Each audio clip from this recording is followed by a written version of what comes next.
A paz do Senhor, amados irmãos. Neste momento, vamos meditar um pouco na palavra de Deus, no Evangelho de São Lucas, no capítulo 3, do versículo 6 ao versículo 9, que nos diz assim a palavra de Deus. E dizia esta parábola: um certo homem tinha uma figueira plantada na sua vinha, e foi procurar nela fruto, e não o achando, e disse ao vinhateiro: eis que há 3 anos eu venho procurar fruto nesta figueira e não o acho. Corta, porque ocupa a terra inutilmente. Versículo 8. E respondendo ele, disse-lhe: Senhor, deixa este ano, até que eu escave e esterque. E se der fruto, ficará. E se não, depois a mandará cortar. Amados irmãos, esta é a realidade da palavra de Deus. De alguma forma, Jesus narrou esta parábola. Ele disse que devemos produzir fruto. Jesus narrou a parábola literalmente, mostrando a necessidade que tem de uma horta chegar a produzir muitos frutos. No versículo que lemos, e também nós sabemos que todas as pessoas que de alguma forma trabalham, eles fazem isto na esperança de produzir frutos. O lavrador que trabalha com a terra, que faz plantações, ele espera um dia feliz colher frutos. A Bíblia diz aí no versículo 6 que um certo homem plantou uma vinha. O que se espera de uma vinha? É que ela produza frutos, no mínimo. O que se espera é que ela produza frutos. E nós devemos compreender que tudo aquilo que produz em qualquer segmento da vida vai produzir cobiça.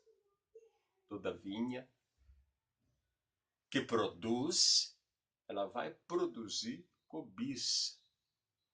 Espiritualmente falando, o inimigo que cobiça é o próprio Satanás. Porque ele não quer que você produza frutos para Deus. A prova disto que nós podemos encontrar na Bíblia, que o inimigo está sempre de olho na tua vinha, quando você está produzindo fruto. Jesus narrou a parábola literalmente, mas devemos entender espiritualmente. Você, filho de Deus, você, filha de Deus, deve entender espiritualmente em sua vida. Se você está produzindo frutos para Deus, há sempre alguém de olho, querendo roubar a tua vida. Aconteceu na Bíblia, no livro de 1 Reis, capítulo 21, no versículo 2, falou o rei Acabe a Nabote, dizendo: dá-me a tua vinha, para que me sirva de horta, porque está vizinha ao pé da minha casa, e te darei por ela outra vinha melhor. Ou, se desejar, dar-te-ei o seu valor em dinheiro. Vemos que o rei Acabe cobiçou a vinha de Nabote, mas Nabote, conhecendo todo um valor histórico, olhou para ele e disse: nunca, jamais te darei a herança de meus pais. Porque Nabote conhecia do grande valor histórico que tinha. Porque quando Deus tirou Israel da terra do Egito, E a promessa era de que o povo seria introduzido numa terra que emanasse leite e mel. Óbvio que daqueles povos que saíram da terra do Egito, apenas 2 conseguiram entrar na terra prometida. Israel peregrinou 40 anos no deserto. As gerações que nasceram no deserto entraram na terra prometida. E aqui chegamos a Nabote, dentro da terra que emana leite e mel. Ele plantou uma vinha, por consequência, sucedeu que estava perto do palácio de Acabe.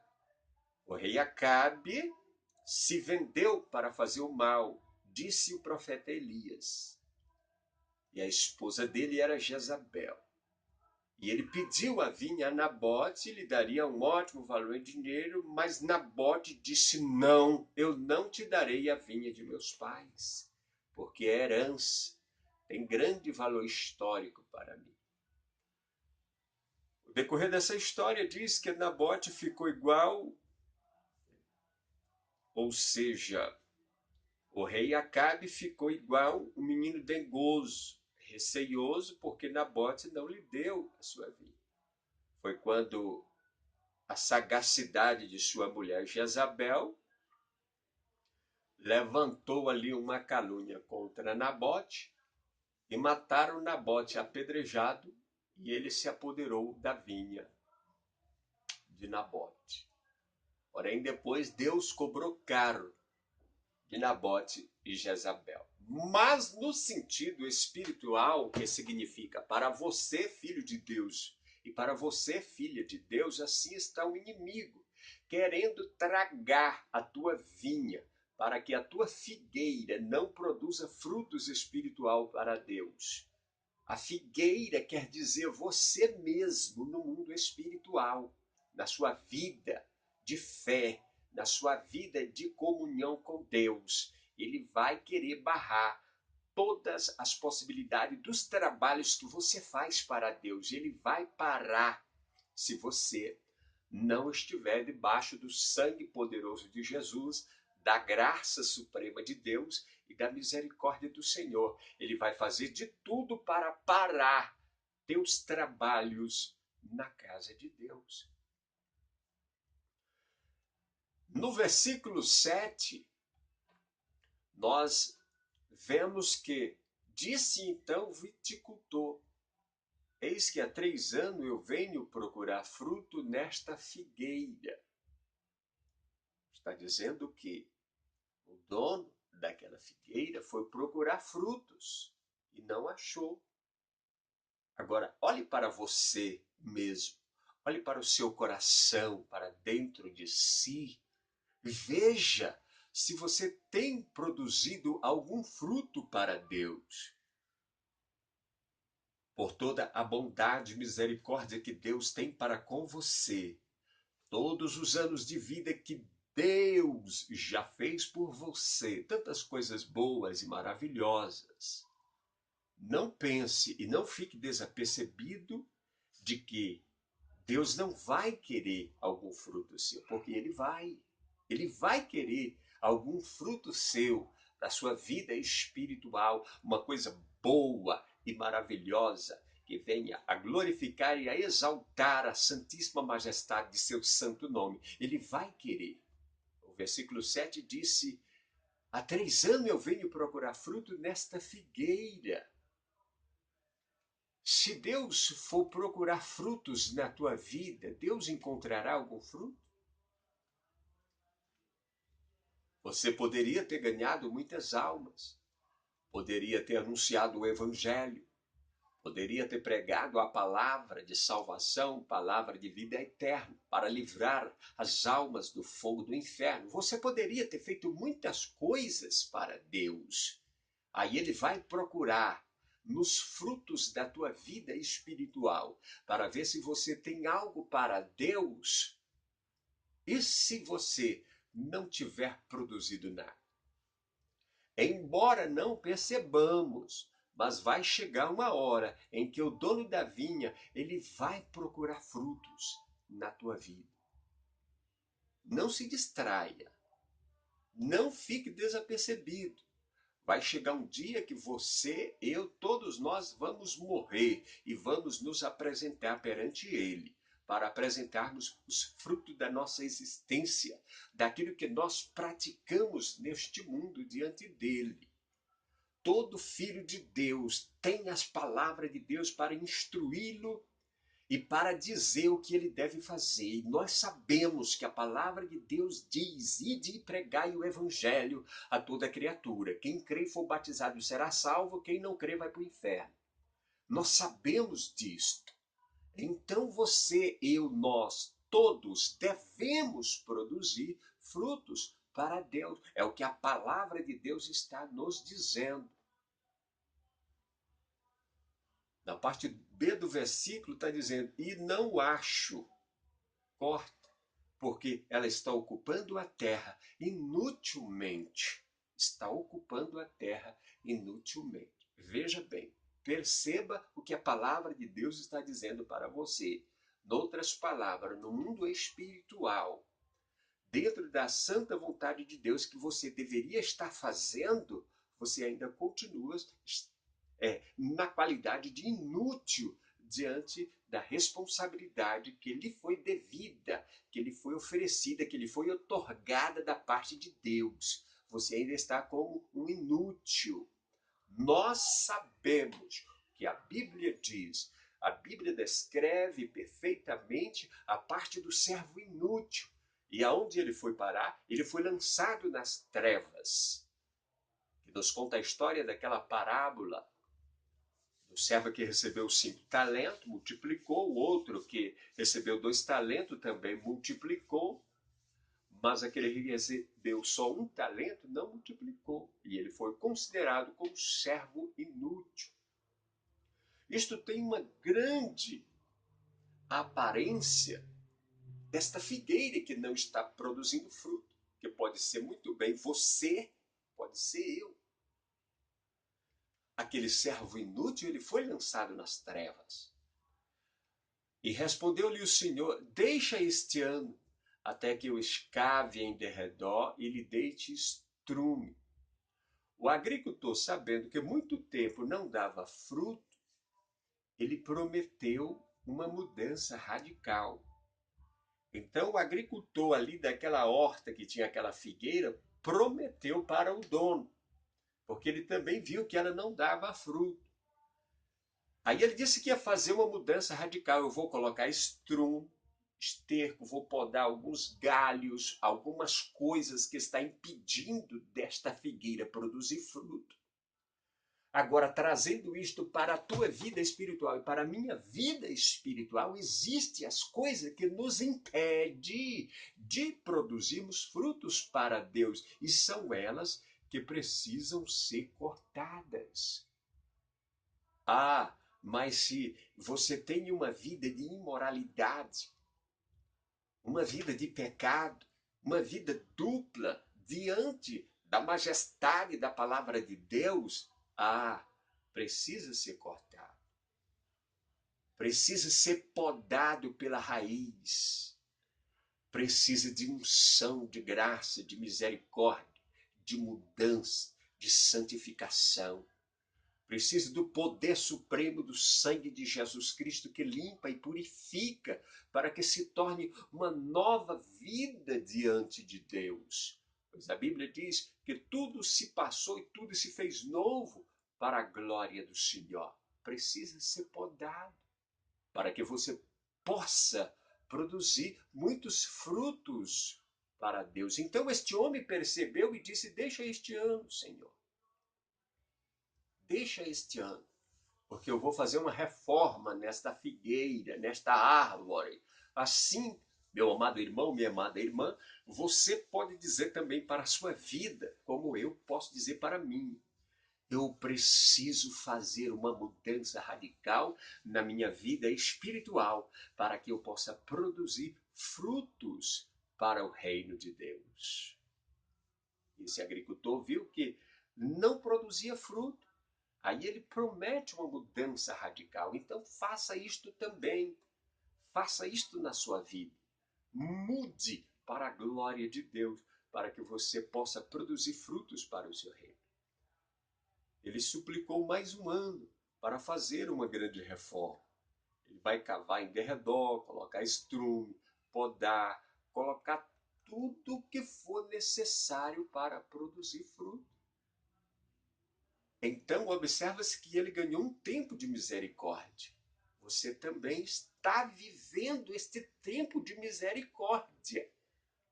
Você já poderia ter morrido há muito tempo, mas a misericórdia de Deus sempre te cercou e te envolveu, te guardando, para que você perceba isto, saia desse estado e comece a produzir frutos para Deus. Porque no versículo 9, aí vem a palavra final. E se no futuro der fruto, bem, quer dizer, continuará, será mais abençoado, etc. Porém, se não der fruto, será cortado.